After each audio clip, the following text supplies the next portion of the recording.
Hello, hello, hello. It's Stephanie here from HMO Heaven again. And we are doing Ask the Angels live at 5. And it's all your rent to rent questions answered. Rent to rent is a great strategy and it can really transform your life. But if you're stuck at the moment and you can't get started, then I think these questions and their answers will really help you to get going. Great. So now we're going on to the problem of contracts. And we have a question from Matt Norris. Matt, are you watching? Don't know if you're on. Oh, we've got a couple of hellos. That's nice. And we've got a third one. Oh, that's Nicky's thumbs up. Okay, so Matt Norris, this is Matt's question. Hi, that's Joel. Hi, Stephanie. Contracts! Exclamation mark. To touch on a previous question I asked, what is the correct type of contract to use for a rent-to-rent with the estate agent or with the landlord? And as was highlighted, there are differences of opinions about what should be used. In other forums, it seems people are using corporate lets. Thanks. Oh, Matt Norris is on. Hi, Matt. Okay, so this is the answer, Matt.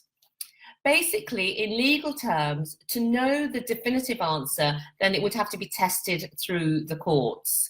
So at the moment, with rent-to-rent, people use, there's an agreement within rent-to-rent, rent-to-renters, that there's an agreement which is a hybrid between an AST, which is for a single tenant, and a company-led or commercial lease. There's a hybrid of that, which is a rental agreement which you draw up with your solicitor and the owner gives to their solicitor and you both sign up to it. So that is what the accepted norms are. So that rental agreement is what you would draw up, and you can either buy them off the peg from other rent-to-rent trainers, or you can have your own made up with a solicitor. So that is the accepted way to go about things. There are risks to it, of course, because it hasn't been tested. But most of us who are operating wouldn't want to be testing things through the court anyway. So it's just up to the level of risk that you're willing to accept, whether, sorry, whether you want to use an off-the-peg agreement through a trainer, which many people are doing, or whether you want to have your own agreement written up that maybe that gives you a little bit more peace of mind. Now, what we do, we did get ours written up by a solicitor, and ours is actually a commercial lease. And that is to give us extra protections which are not offered by the other type of agreement.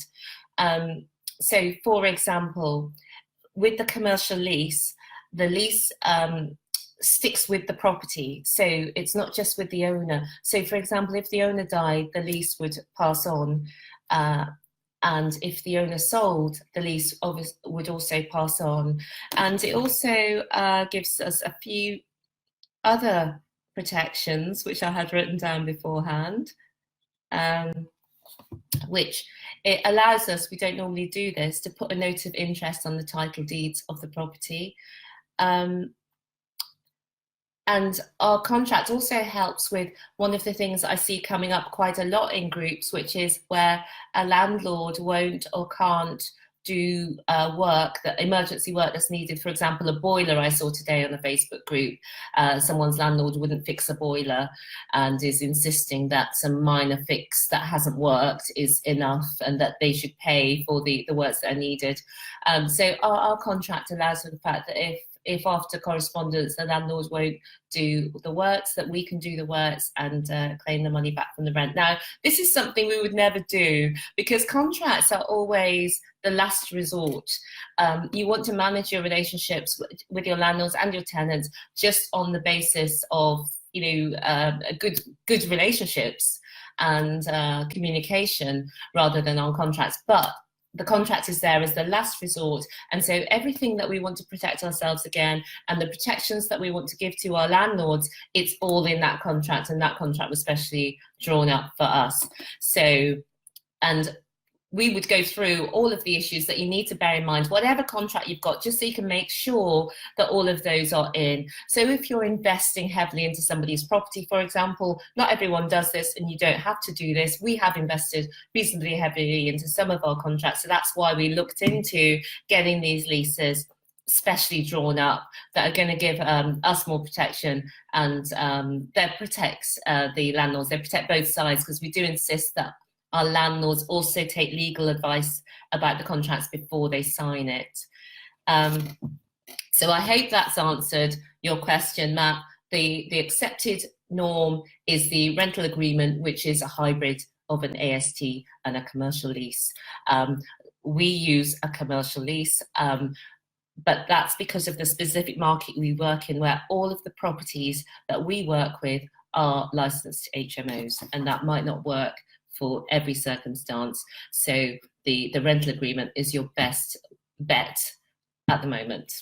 Okay, any more questions? Any follow-ups on that? Matt, just let me know. The other thing you need to do to make sure the contract's not the only thing, you need to make sure that your business is actually set up in the correct way to enable you to enforce your contract if need be. So, for example, are you a member of the ICO? Have you got professional indemnity insurance? Are you members of organisations that give free legal advice like the FSB? So there are checklists that you go through when you set up your business. They don't take long, they're inexpensive, to make sure that you set up your business right in the first place. The contract's not the only thing that you need to take into account. Okay. Now, next question. We've got Philip Staramola and Matt Norris both wanted to know, in a rent deal with an agent involved, what type of contract do you give the agent? Now, this is a great question.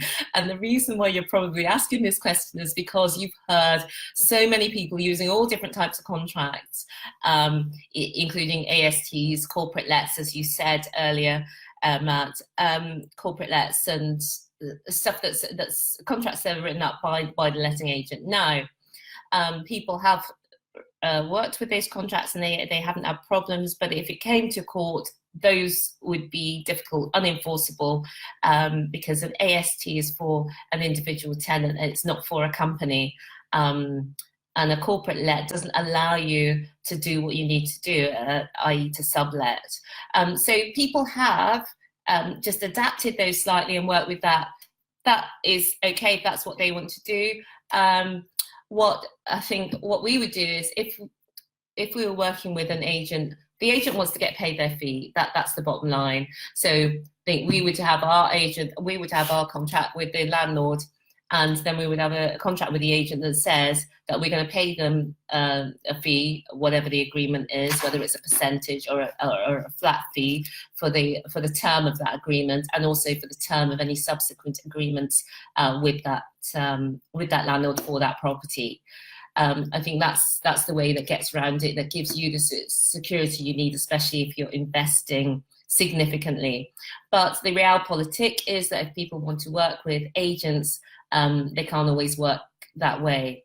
Where we've worked with agents, we've always done it on introductions only, so we've not had that sandwich situation. So that's the answer to that one, Phillips.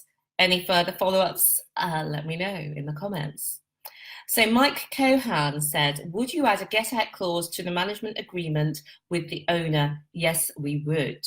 So Mike, the get-out clause is for one side only, and that is so that if their property in some respect becomes un-HMOable for whatever reason, if government policies change, if HMO licensing changes and their property no longer qualifies, or anything like that, then we can give the property back, because we can no longer do what we've contracted to do, which is to multi-let the property. So we our opt-out is if that becomes the case. If something unexpected happened to the house where it was multi-lettable, again we would be able to exit that policy. Now, we don't give the owners a 6-month break clause, because if we've invested and we're recouping that investment over a period of 5 years, then we can't exit at 6 months. But we do, the sellers have the comfort that they know that if we do not deliver what we said we're going to deliver, then they can exit. So if we don't pay the guaranteed rent, if we don't look after the property under the terms of the lease and all of that stuff, then they can exit. But so far, you know, obviously we've never needed to exit a contract, and none of our landlords have wanted to exit either. So the next one is Melanie Garrigue, and she says, "Hi Stephanie, how do you choose the right solicitor to write up a contract? Do you walk into any solicitors that deals with property?" I would say to deal with a commercial property solicitor, a solicitor that's used to dealing with commercial property, because residential property solicitors are not always aware of all the different ways that these contracts can be set up. Before you go into it, you need to know from other companies what the important things are, what are the things that come up during the course of contracts that you need to protect yourself against, what are the things that are the landlord's concerns that they're concerned to protect themselves against, although their solicitors, the landlord solicitor, will look at that side. So you look at the things that you need to protect yourself against, and you make sure that all of those things are in the contract. So that's how I would choose. You speak to people who've used. Solicitors tend to work on their own time scale. We've used several over the course of business, different conveyances, different contracts, and they tend to work to their own time scale. So I think it's good to get a referral to make sure that you know that you're working with somebody who can deliver what you're looking for. Okay. And Lois has asked, okay, my question is, what should be included in an investor funds contract? Should it be drawn up legally? Well, yes, definitely should be drawn up legally. And solicitors are inexpensive compared with what happens when contracts break down. So again, like I was saying before, you need to work out what are the things that could go wrong. Speak to people who've been in JVs before of the type that you're having, and just see what are the issues that they've had. Often these issues are to do with the exit from the deal and what that looks like. They're to do with what constitutes success. So the levels of service for a refurbishment, or the rental values, or the voids, or so. It's about what constitutes success within the contract and the exit. Those are two crucial areas where people do come a cropper. So I think it's worthwhile to agree your heads of term with your JV partner, and then you get a solicitor to put that all into a contract for you, so that you're protected and your JV partner's protected, and more critically, you both have a real clarity about what's expected from both of you. So Matt has asked, seems like I better speak to a solicitor then, a bit concerning that people are using corporate let contracts for R2R. Well, Matt, because nothing has been tested, and people have sort of not come a cropper under it, that's what they're doing. Yeah, have you started, Matt, in rent-to-renting? I mean, I would personally speak to a solicitor and get my own contract drawn up, but as I say, you can also buy them, this sort of rental agreement contract, which people seem to be using without problems. Okay, yeah, so that's all of the questions actually. So just before that's the quickest one ever, isn't it? So if you've got anything else, you can just ask me. We don't need to make these all into epic, stewy and full-length feature films. This one could be a little trailer. Thank you all so much for being on with me tonight. It's great to have you there, and great to have that little correspondence and chat.